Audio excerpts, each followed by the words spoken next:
Hello everyone. So today I'm making a dish soap.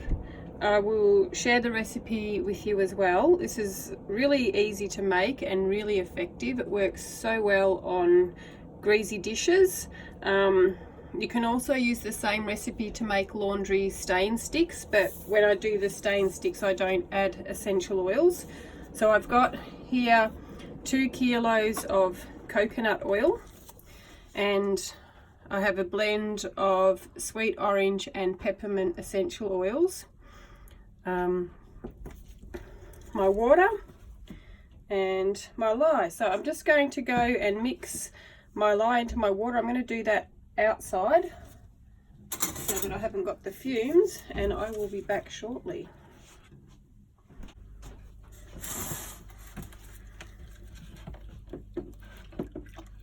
So I've just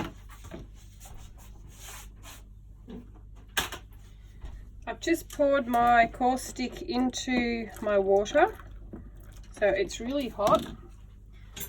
Just do a temperature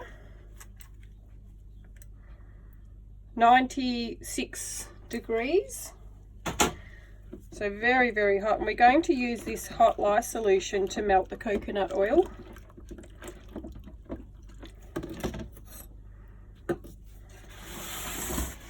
So this is called the heat transfer method.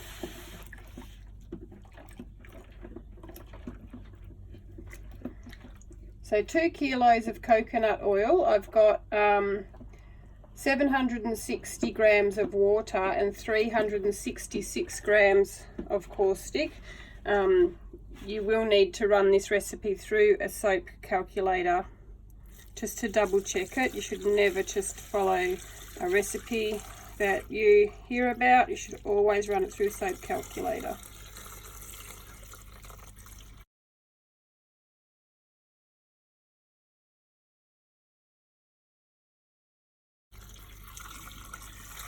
So pouring the hot lye solution onto my coconut oil, and then I will just stir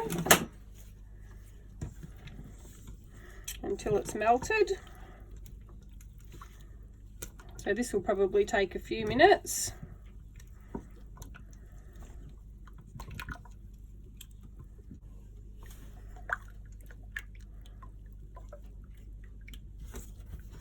Okay, I've been stirring this for a good 5 or 6 minutes.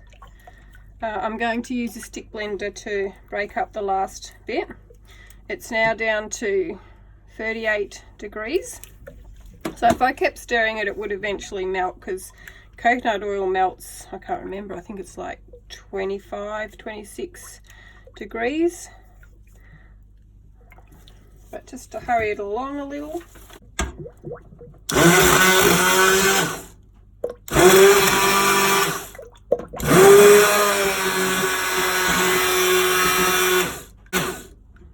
So that's just broken up the majority of those bigger pieces. I'll blend it a bit more after I've added my essential oils.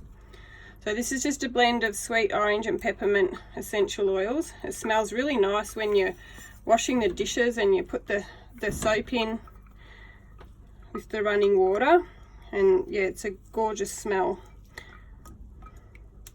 So when you use this soap in the sink, I usually just put the soap in a bowl in the sink, run my water over it until the sink's full, and then I take the soap out and put it somewhere to dry until the next time I use it. After I've washed the dishes, I just drop them into the sink next door that's got some hot water and a splash of white vinegar in it, just to give them a good rinse. Look at the colour change there, isn't that beautiful? So this dish soap is really good at removing grease. Really, really good.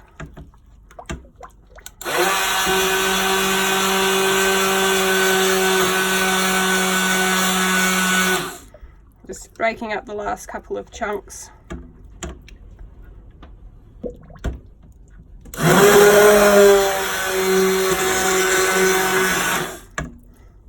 So after I pour this, it's only going to take probably 3 or 4 hours until it's time to cut it. Zero super fat sets so hard If you don't cut it at the right time, you won't be able to. So it's often a good idea to pour this soap into individual molds. Then you don't have to worry about it being too hard to cut. So I think we're good to go now. It's completely melted in. Just pour it into my molds.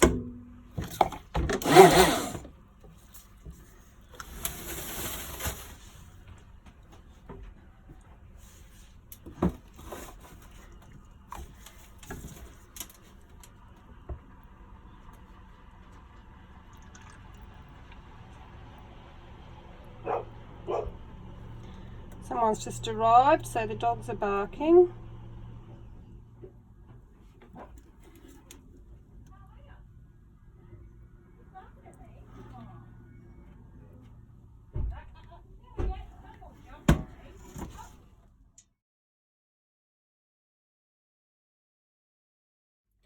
So it's been 3 or 4 hours. I did put the soap in the fridge after about 10 minutes because it started to crack. Here's the bottom from the impression mat. It's still quite warm to touch, and I wouldn't want to leave it any longer than this, otherwise it would be too hard to cut. So it is, I'm not cutting it with my multi-bar cutter because I think trying to cut 10 bars at a time just wouldn't happen. But the single bar cutter is managing it quite well. So I'll just clean each bar up as well, and then I'll put them away. Charlotte's singing outside. So you can see where it's been gelling in the middle, that will fade away. Cute bottom there, and it smells so good. So I'm looking forward to using this. And thank you again for joining me as I make soap.